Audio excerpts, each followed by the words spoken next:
Everyone, কেমন আছো তোমরা সবাই? আশা করছি সবাই ভালো আছো, আমরাও ভালো আছি।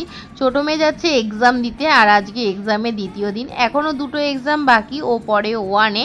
আর এই বছর না কোশ্চেন পেপার করেছে, তো একটু অসুবিধা হয়েছে ফার্স্ট টাইম পরীক্ষাটা। আশা করি সেকেন্ড টাইম থেকে ওর অভ্যেস হয়ে যাবে। আর যেহেতু প্রথম, তো সেই কারণে কিন্তু একটু ঘাবড়ে গেছিলো প্রশ্ন দেখে। আসলে কি, আগে যেটা হতো ইউকেজিতে সমস্ত প্রশ্ন টুকে দেওয়া হতো, শুধু জাস্ট ও অ্যান্সার লিখতো। তো এখন যেহেতু ওয়ানে উঠে গেছে, মানে ওকে বুঝিয়ে দেওয়া হয়েছে তুমি এখন বড় হয়ে গেছো, এরপরে যখন টুতে উঠবে তখন তো পেন্সিল ছেড়ে পেন, তখন আরও বুঝিয়ে দেওয়া হবে যে এবার ভুল হলে কিন্তু সেই ভুলটা ভুলই, সেটা কিন্তু আর ঠিক করার কোনো রাস্তাই থাকবে না। তো যাই হোক, দেখতে দেখতে মেয়েগুলো আমার বড় হয়ে যাচ্ছে, আর এই যে এখন চলে যাচ্ছে 7টা বাজে, জানো তো। তবে ওর আজকে ঘুমই কাটছিল না, আমি একটু চিন্তাই করছিলাম স্কুলে গিয়ে আবার পরীক্ষা দিতে দিতে না ঘুমিয়ে পড়ে। পরে কিন্তু জানা গেছে যে না, ঘুমায়নি, এক্সামটা ভালোভাবেই দিয়েছে। আর এখন বাজে 7টা। দেখো ওয়েদারটা না আজকে কি হবে বুঝতে পারছি না, এখন ওর কোনো রোদ্দুরের তো দেখা নেই।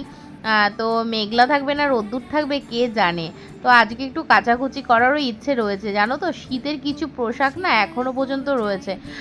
সবাই শুনে আশ্চর্য হয়ে যাবে যে এখনও শীতের পোশাকগুলো কেচে তোলা হয়নি। আসলে কি বলো তো, ওয়াশিং মেশিনে না সমস্ত জিনিস দেওয়া যায় না, কিছু কিছু জিনিস নিজেকেও হাতে কাচতে হয়। আর ওই সোয়েটারগুলো না অনেকটাই ভালো সোয়েটার, সেই জন্য মেশিনে আর দেওয়া যাবে না।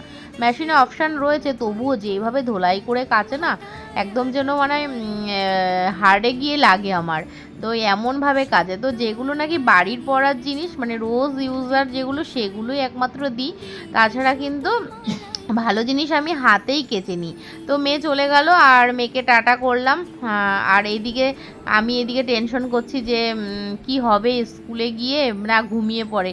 আর সকালবেলা যেহেতু উঠতে হয়, আর আগের দিন না অনেকটা রাত করে ঘুমিয়েছিল। আসলে কি বলো তো, ও যদি না নিজে থেকে ঘুমায়, জোর করে আমি কতটা কি ঘুম পাড়াবো বলো দেখি।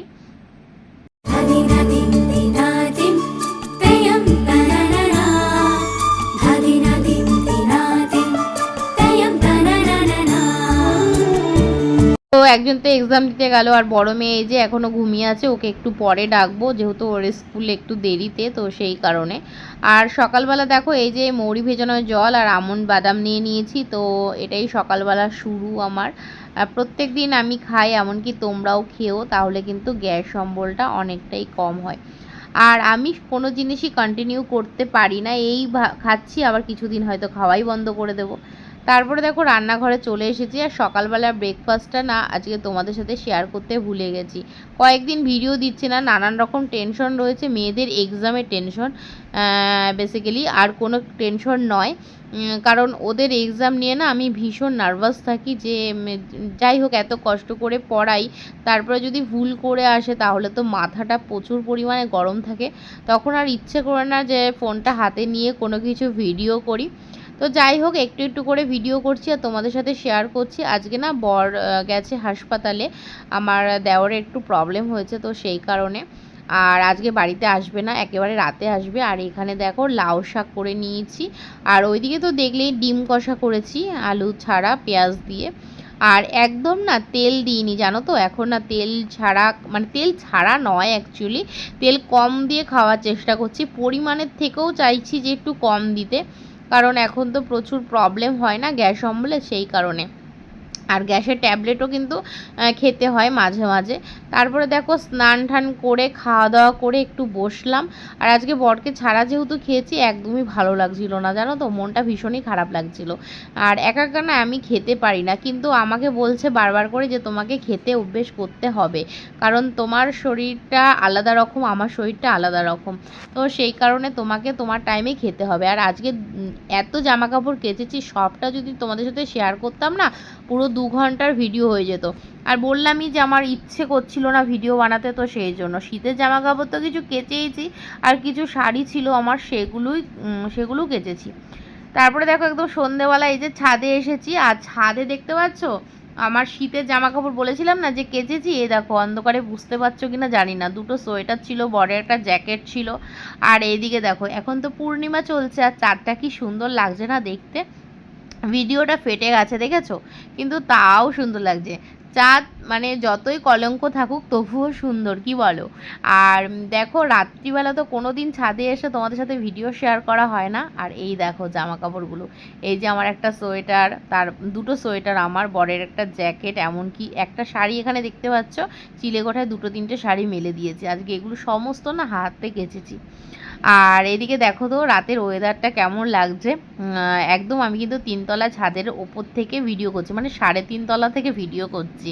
তো কেমন সুন্দর লাগছে না? আর এদিকে দেখো আমার মেয়ের বাঘ, এই বাঘটা না আমরা যখন সুন্দরবনে গেছিলাম তখন সুন্দরবন থেকে কিনেছি। তোমরা কেউ সুন্দরবনে গেলে না অন্তত আর কিছু কেনো না কেনো, বাঘ কিনবে, ঘর সাজানোর জন্য হলেও কিনবে। এই বাঘটা না কোনো সেলাই খোলেনি, আর এত পাকাপোক্ত না কি বলবো। দামও খুব বেশি নিয়েছিল না, 250 টাকা মতো নিয়েছিল।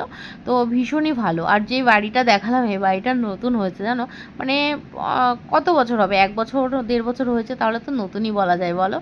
আর এদিকে দেখো চারিদিকে আলোয় ঝলমলে, রাতের কলকাতা বলে না, সেটা হচ্ছে রাতের কলকাতায় হচ্ছে রাত আর দিন সব এক, মানে কলকাতার ব্যাপারটাই। আর আমাদের গ্রামগঞ্জে না, মানে আমার বাপের বাড়ির কথা বলছি, এরকম টাইমে এত আলো দেখা যায় না, মানে রাত 10টা 10:30টার পর আস্তে আস্তে নির্ঝুম হয়ে যায়। আর এখানে দেখতে পাই 12টা 1টা অবধিও, একটা কি বলবো, রাত 1:30 2টো সারা রাতই লোকজন গাড়ি ঘোড়া সব চলছে।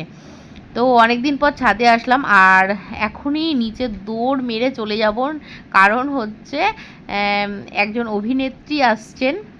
তো বাড়ির সামনে অভিনেত্রী এই সময় দেখা পসিবল, তাছাড়া অন্য সময় তো আমরা চাইলেও দেখতে পাবো না। ওনাদেরকে টিকিট কেটে দেখতে যেতে হতো আগে, আর এই এখন আমাদের বাড়ির গেটের সামনে আসছে, ভাবা যায়? তো অন্ধকারে আমাদেরকে কিছু দেখতে পাচ্ছ? দেখো কোন অভিনেত্রী, ওনার বই কিন্তু আমি দেখেছি।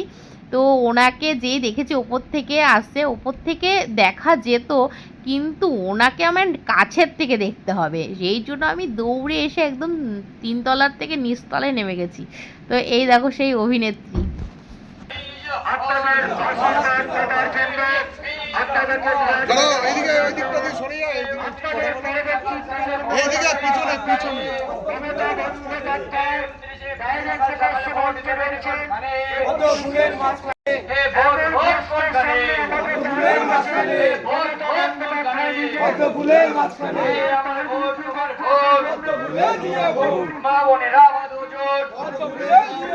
শ্রমিক কৃষক বাঁধো জোট, দাদা ভাই বাঁধো জোট, উন্নয়নের দাবিতে ভোট দেবেন কোনখানে, উন্নয়নের দাবিতে